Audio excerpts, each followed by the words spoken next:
பெருமாள் என்ன பண்றார்? கராமாபாய் தினமும் கிச்சடி பண்றா, ஓடி வந்து இவர் சாப்பிட்றார், அந்த பாட்டியோட பேசுறார், விளையாடுறார், எல்லாம் பண்றார். ஆனா பாட்டியோ யார்கிட்டயும் பகவான் தன்னுடைய இல்லத்துக்கு வரான், தன்னுடைய மடியிலேயே உட்கார்ந்து சாப்பிட்றான், ஆஹா ஓஹோன்னு தன்னை புகழறான் அப்படின்லாம் எதுவுமே அந்த கராமாபாய் சொல்லிக்கவே இல்லை. நைவேத்தியத்துக்கான நேரம். இப்போ அந்த அர்ச்சகர்கள்லாம் என்ன பண்றா அப்படின்னா, திரையை விலக்கி பார்க்கும் பொழுது அந்த புரி ஜெகநாதனின் திருவாயில அந்த கிச்சடி ஒட்டி இருந்ததாம். அவருடைய மேனியில முழுவதும் அந்த கிச்சடி சுவடு இருந்துதான். பயந்து போய் பதறிட்டாளாம் அர்ச்சகர்கள்லாம். அன்னைக்கு ராத்திரி ஜெகநாதன் அந்த அரசரோட கனவுல வந்து சொன்னாராம், அந்த கராமாபாயின்னு ஒரு பாட்டி இருக்கா, அவ பண்ற கிச்சடி தான் எனக்கு ரொம்ப பிடிச்சிருக்கு, அவள் எப்படி சமைக்கிறாள் என்ற முறையை கரெக்டா கேட்டுண்டு வரணும், எவ்வளவு யுகங்கள் மாறினாலும் சரி, எப்படி எனக்கு கிச்சடி செய்து கொடுத்தாலோ அந்த நைவேத்தியத்தை நான் காலை உணவாக ஏற்றுக்கொள்வேன் அப்படின்னு ஜெகநாதன் அந்த அரசரோட கனவுல வந்து சொன்னா.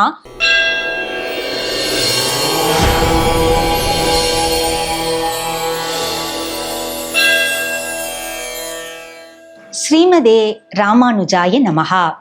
தெய்வத்தமிழ் டிவி நேயர்கள் அனைவருக்கும் இனிய வணக்கம். புரி ஜெகநாதருக்கு ரொம்ப பிடிச்ச ஒரு நைவேத்தியம் என்ன அப்படின்னா கராமா கிச்சடி அப்படிங்கிறத தான் நம்ம பார்த்துட்டு இருக்கோம். எதனால் அந்த கராமா கிச்சடியை பகவான் ரொம்ப தனக்கு பிரியமான பிரசாதமாக ஏற்றுக்கொண்டார் அப்படிங்கிறத தான் இன்றைய பகுதியில நாம பேசி தெரிஞ்சுக்க போறோம்.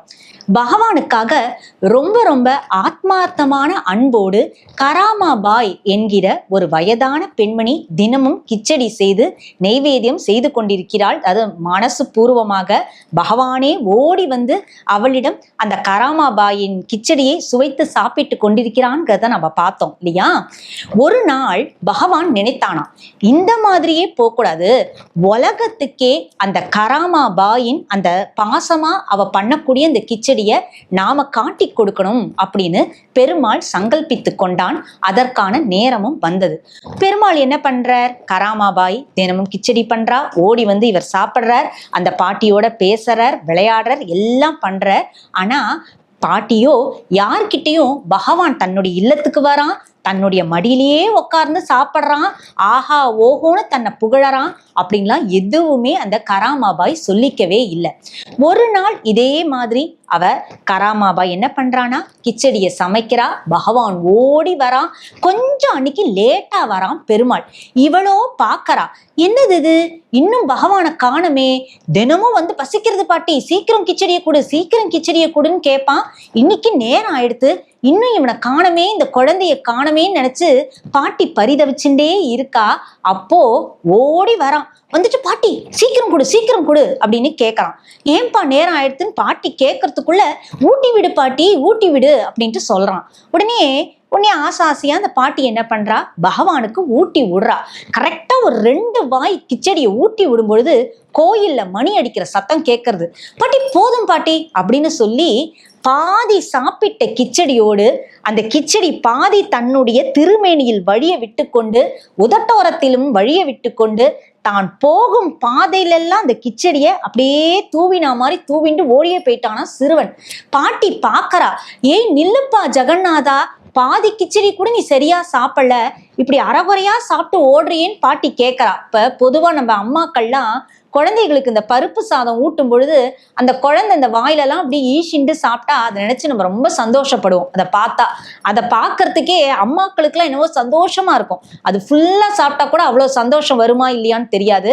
ஆனா அந்த பருப்பு சாத்தை கொஞ்சமா அப்படி சாப்பிட்டு அந்த ஃப்ராக்லயோ இல்லை ஷட்டிலையோ அதெல்லாம் சிந்திண்டு அந்த குழந்தை சாப்பிட்ற அழகை பார்க்கறதுக்கு ஒவ்வொரு அம்மாவுமே ரொம்ப ஆசைப்படுவோம். அந்த பாட்டிக்கு சந்தோஷமா இருந்தது. இந்த ஜெகநாதன் இப்படி தன்னுடைய திருமேனிலெல்லாம் இந்த கிச்சடி சிந்திச்சுட்டே சாப்பிட்டுன்றத பார்த்துட்டே இருக்கிறச்ச டமால் கோயில்ல பெல் அடிச்சுன்னு அந்த மணி சத்தத்தை கேட்டதுமே அந்த குழந்தை ஓடி போயிட்டான். ஓடி போனவன் அந்த திரைக்கு முன்னாடி பின்னாடி போய் நின்றுட்டான்.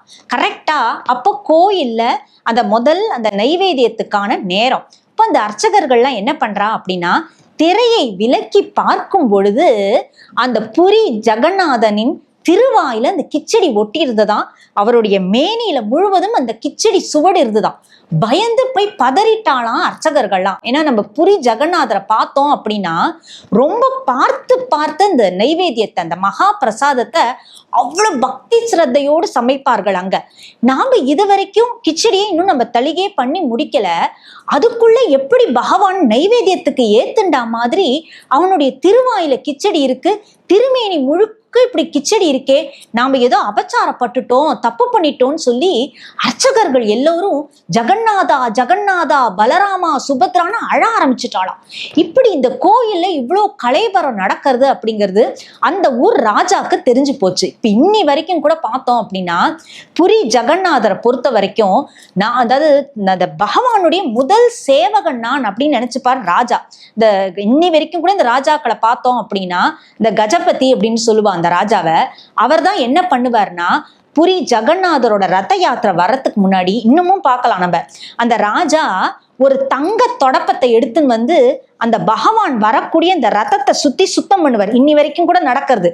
அதாவது பகவான் அந்த காலத்திலேருந்தே தனக்கு ஏதோ ஒரு விஷயம் வேணும் அப்படின்னா அதை அந்த புரியில இருக்கக்கூடிய அரசனுக்கிட்ட காட்சி கொடுப்பாராம்.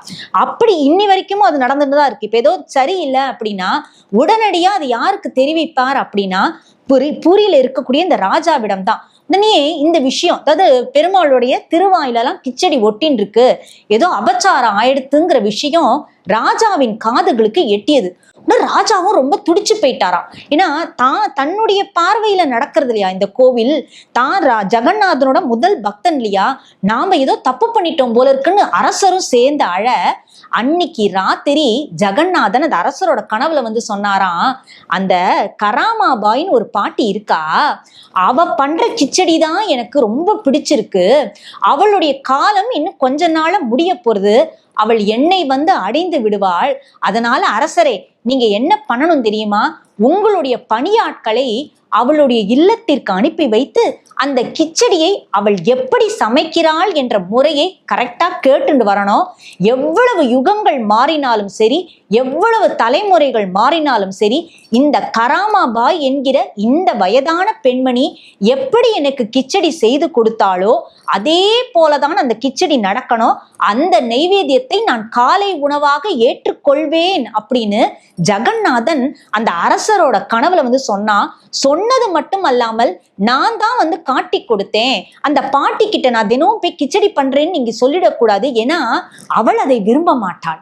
அந்த அட்வர்டைஸ்மெண்ட்டையோ அந்த புகழையோ விரும்பக்கூடியவள் அவள் அல்ல, அவளுடைய பக்திக்கு நான் கட்டுப்பட்டு விட்டேன், அவ்வளவுதானே தவிர அவள் செய்கிறாள், பகவானான நான் போய் சாப்பிடுகிறேன் அப்படின்லாம் நான் வந்து விளம்பரப்படுத்துவதற்காக நான் உங்களிடம் இதை சொல்லவில்லை அப்படின்னு பெருமாளே தெரிவிக்க, அந்த அரசரும் தன்னுடைய பணியாட்களை அந்த கராமாபாயின் இல்லத்திற்கு அனுப்பி வைத்து அந்த கராமாபாய் செய்யக்கூடிய கிச்சடியை கற்றுக்கொண்டு வந்து செய்ய வைத்தாராம். கராமாபாய் மோட்சம் அடைந்து விட்டாள். ஆனா அவ அன்னைக்கு எப்படி அந்த கிச்சடியை செய்து அந்த புரி ஜெகநாதருக்கு சமர்ப்பித்தாளோ அதே போலதான் இன்றளவும் அந்த கராமா கிச்சடின்னு நாம தேடி பார்த்தா கூட கிடைக்கும். ஒண்ணுமே இல்லை, அது பெரிய காய்கறிகளோ பெரிய நெய்யோ எண்ணெயோ எதுவுமே இல்லை, அந்த எளிமை. ஆனா அதுல இருக்கிற இன்கிரெடியன்ஸ் எல்லாம் தாண்டி நாமளும் அதே மாதிரி கிச்சடி பண்ணோம்னா ஜெகநாதன் ஏத்துப்பாரானா தெரியாது. ஆனா பக்தி ஸ்ரத்தை அப்படிங்கிற அந்த முக்கியமான இன்கிரெடியண்ட்டை அந்த கராமாபாய் கிச்சடியில சேர்த்து நாம் சமர்ப்பிக்கும் பொழுது ஜெகநாதர் நிச்சயமாக நம்முடைய இல்லத்திற்கும் வருவார், நாம் சமர்ப்பிக்கக்கூடிய அந்த உணவையும் ஏற்றுக்கொள்வார் என்பது நிச்சயம் உறுதியான விஷயம். பகவான் எப்படி பக்திக்கு கட்டுப்பட்டு ஒரு நைவேத்தியத்தையே ஏற்றுக்கொண்டு இன்றளவும் அதை தன்னுடைய மகா பிரசாதமாக நமக்கெல்லாம் காட்டி கொடுத்து கொண்டிருக்கிறார் அப்படிங்கிறதே ஒரு நிச்சயமா சிலிர்க்க வைக்கக்கூடிய ஒரு விஷயம்தான். மேலும் பல வைபவங்களோடு தொடர்ந்து அடுத்தடுத்த பகுதியில் சந்திப்போம். அதுவரை நன்றி, வணக்கம். ஸ்ரீமதே ராமானுஜாய நமஹா.